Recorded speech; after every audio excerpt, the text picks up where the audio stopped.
Édition du 22 octobre 2006. Et voici votre animateur! Dis, Gérard, le club échangiste, ça a l'air que t'as été soumis au balotage. Rien à googler, mais vous saurez qu'il y a beaucoup de personnalités connues qui vont dans le club échangiste. Qui ça? Tu veux le savoir? Regarde, j'ai une liste ici. Là. Ah oui, donc Gérard. OK. Tu regarde, il y avait... Veuillez prendre note que la semaine prochaine, Et Dieu créa la flaque ne sera pas diffusée en raison de la présentation du gala de la disque. Et puis tout le monde est venu. Fait que t'es pas sérieux, pas monsieur... Ben oui, ben...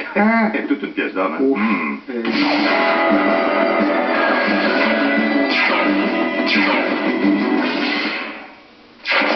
C'est cette semaine enfin que le chef péquiste André Boisclair faisait son retour à l'Assemblée nationale. Et il nous avait promis des débats musclés, des échanges punchés. Voici donc le top 3 des déclarations choc d'André Boisclair de la semaine.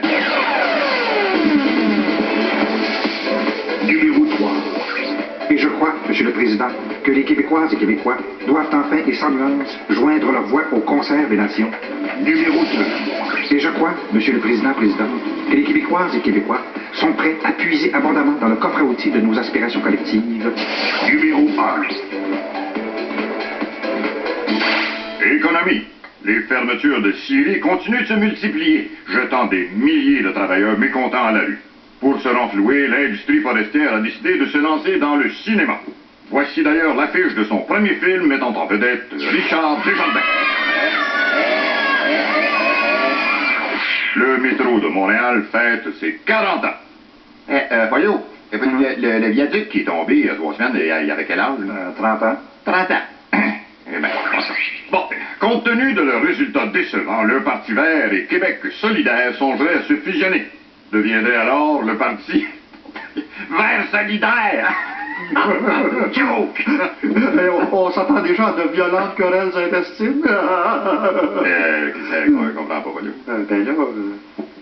L'ex-premier ministre Lucien Bouchard a fait sursauter beaucoup de monde en déclarant que les Québécois travaillent moins que les Ontariens. Alors notre reporter Fred Savard s'est penché sur la question. Bonsoir Fred. Bonsoir Gérard. D'entrée de jeu, je vous donne les vrais chiffres. Alors les Québécois travaillent en moyenne 1780 heures par année comparativement à 1820 heures pour les Ontariens, ce qui donne l'impression que nos voisins travaillent plus que nous. Mais une étude nous révèle comment est réparti ce 40 heures supplémentaires. Et en fait, les Ontariens passent en moyenne 22% plus de temps que les Québécois à se promener sur des sites Internet de porno au bureau. Ils niaisent 37% plus longtemps à boire du café à côté de la machine. Conséquemment, ils perdent 21% plus de temps aux toilettes. Et enfin, les Ontariens mettent 20% plus de temps que les Québécois à comprendre la job qu'ils ont à faire. Genre les accents, on travaille pas moins que les autres. Sans doute, Gérard, mais Bouchard persiste et signe. J'ai en primeur une copie de son prochain manifeste intitulé « Pour un Québec lucien » qui donne plein de trucs pour que le Québec soit plus productif. Avez-vous des exemples? Par exemple, on aimerait abolir les syndicats et transformer les travailleurs en immigrants illégaux, ce qui permettrait de sauver sur les salaires en plus d'augmenter les heures travaillées. On aimerait également abolir le dimanche pour le remplacer par un deuxième lundi, alors les épiceries seront contentes. On veut également repousser l'âge de la retraite à 90 ans, quitte à récompenser ceux qui choisiront de mourir au travail. Est-ce qu'on pense aux femmes et aux enfants? Tout à fait. On aimerait que les entreprises aménagent des garderies ateliers afin que les femmes qui viennent d'accoucher puissent revenir travailler plus rapidement. Et ça permettrait aux enfants également de faire de petits travaux tout en apprenant. Et on donne en exemple l'Inde et la Chine où ce type de système fonctionne très très bien, paraît-il. Alors, c'est un document qui risque de faire beaucoup de bruit, Gérard. Alors, merci mon Fred et revenez-nous après la pause.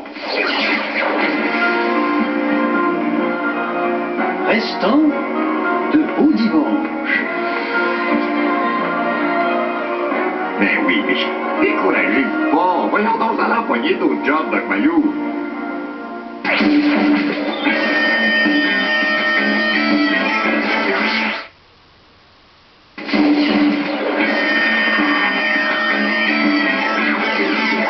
Au Québec, c'est rendu qu'on donne toutes sortes d'accommodements aux religions.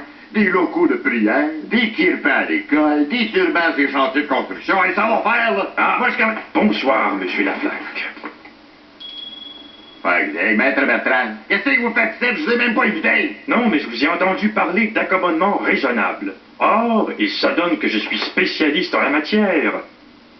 Alors, sans plus tarder, je réponds aux auditeurs qui ont des questions sur les accommodements raisonnables. Oui, bonjour. Bonjour, moi je suis hindou. Hein? Chez moi, les vaches sont sacrées. J'aimerais qu'on arrête de les tuer ici, ça me brime. J'en ai un conseil, moi. Si vous êtes trop brimé, l'avion qui vous a amené ici, là, a fait le trajet inverse, OK? Hey, monsieur Laflaque, un peu de tolérance, s'il vous plaît.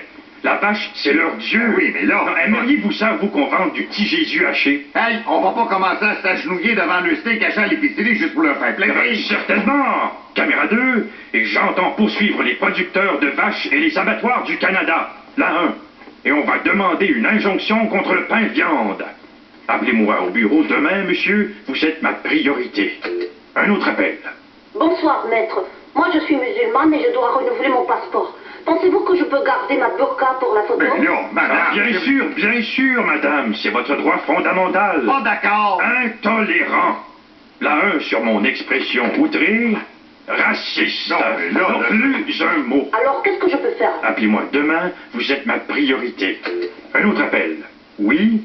Moi, je suis mormon, alors j'ai 5 femmes. D'accord. Vous avez besoin d'un accommodement? Non, je sens envie de jaser en gars. Ah! C'est quand tu veux, mon big. Écoute, qu'est-ce qui se passe avec quoi et vous cette année? Non, ben, c'est ce que c'est, hein? Ah, j'ai pas dit, je viens de changer ma drill sans fil. Oui, monsieur. Hey, les Ramblers, on en voit plus, hein? Mais-en, mon homme. OK, bye. Merci, monsieur. Vous êtes ma priorité.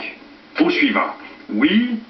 Oui, je suis membre de l'Église scientifique des 7 derniers jours du jugement dernier. Nous, on croit que Jésus est extraterrestre et est mort dans un accident de secours volant. Je voudrais bénéficier d'un accommodement. Vous en bénéficiez déjà. On vous laisse en liberté au lieu de vous enfermer. Monsieur Laflaque. Oui, je vous écoute, monsieur.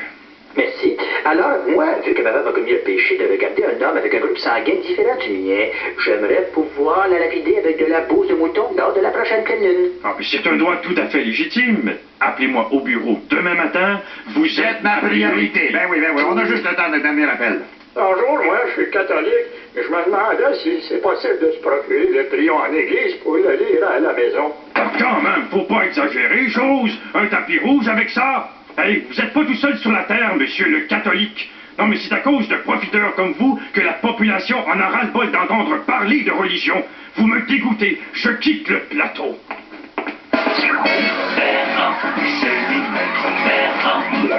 Nos caméras ont capté le président Bush alors qu'il regardait son reflet dans le miroir.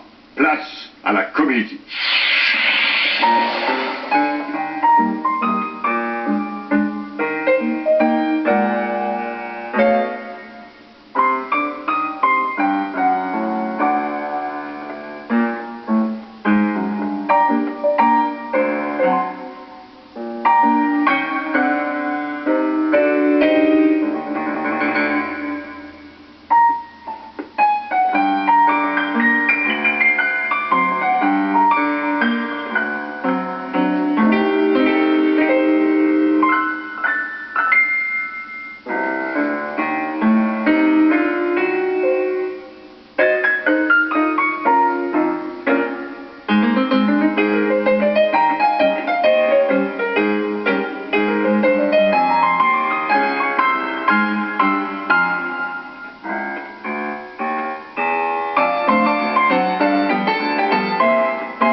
Bonsoir les petits poussinots, les petits poussins. Savez-vous ce que j'ai rendu dans sa main? Est-ce que c'est un cigare? Non. Une baguette de pain? Non. Une bombe atomique? Oui. Ben oui. T'aimerais ça en avoir une, hein? Ben t'es pas le seul. Il y a plein de petits amis qui aimeraient ça aussi. On regarde.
pause, Sarah Jolie vient nous parler de Ladisc.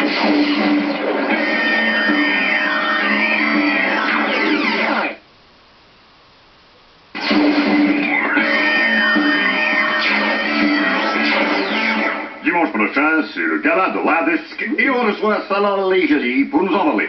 Bonsoir, ma chère. Bonsoir, Gérard. Alors, je commence en vous parlant de Marc Dupré, qui est en nomination pour la chanson populaire de l'année. Marc Dupré, je dois vous avouer que je l'ai jamais trouvé drôle, mais là, il est vraiment tordant dans son imitation d'un chanteur. On dirait quasiment un vrai chanteur. On écoute. Okay.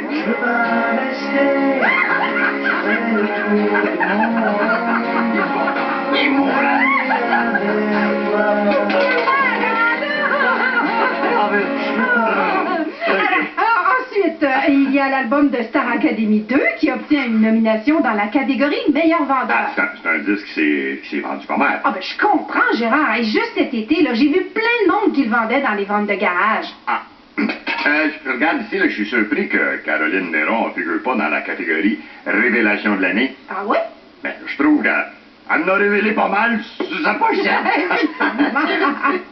Il y a aussi Jean Deadwolf Leclerc qui sera là. Ah oui, le gars qui a besoin d'un GPS pour faire une entrevue. Exactement. Il est donc dans la catégorie artiste qui était censé avoir arrêté de chanter puis qui revient encore nous tanner.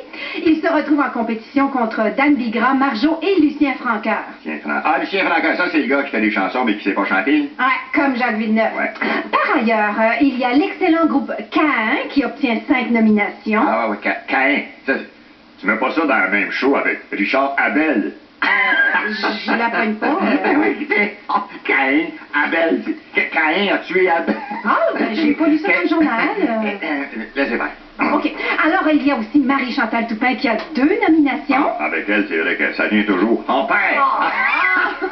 J'arrête pas. C'est rare. Mais patinons un peu, selon les artistes doivent se préparer pas mal d'avance pour la disque. Ah, ben, je comprends. Par exemple, juste pour être sûr de réussir sa coiffure, Marie-Jo Thériault a passé la semaine avec la tête dans la sécheuse à linge. OK. Puis, est-ce qu'on s'est arrangé pour que le gala là, soit un peu moins long cette année? Ah, ben oui, hein. C'est pas pour rien que Véro a été remplacé par Louis-José Houd, hein. Juste grâce à ça, on va sauver un gros 30 minutes sur les présentations. C'est bon. Hey, un autre petit bout de Marc Dupré. Oh oui, oh oui. OK.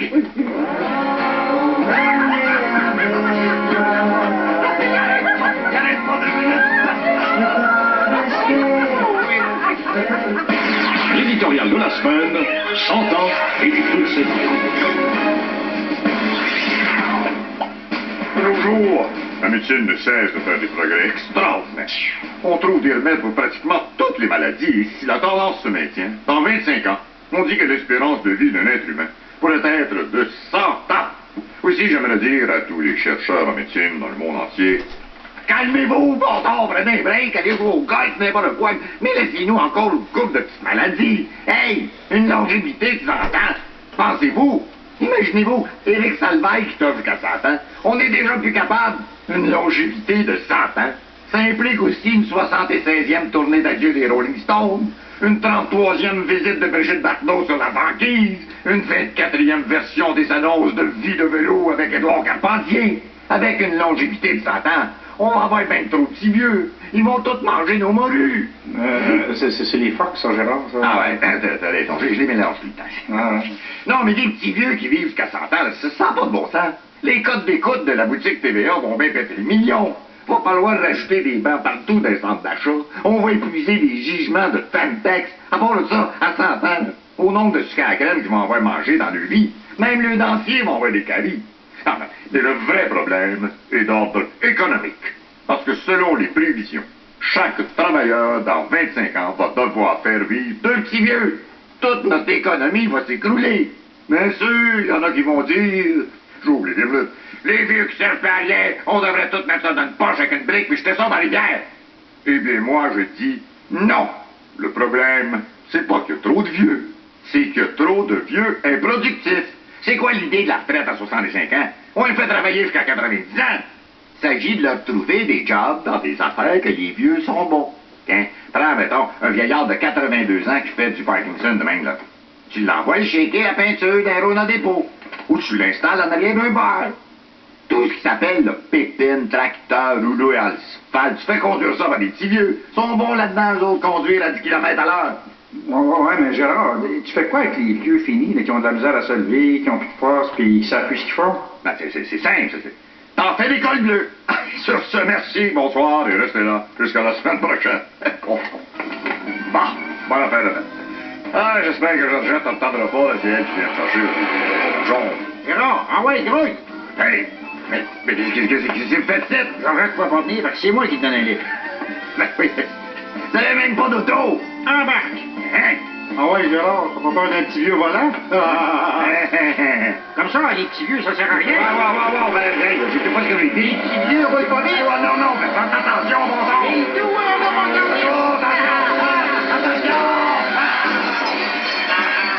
Ok, ma chaise avec ta tête.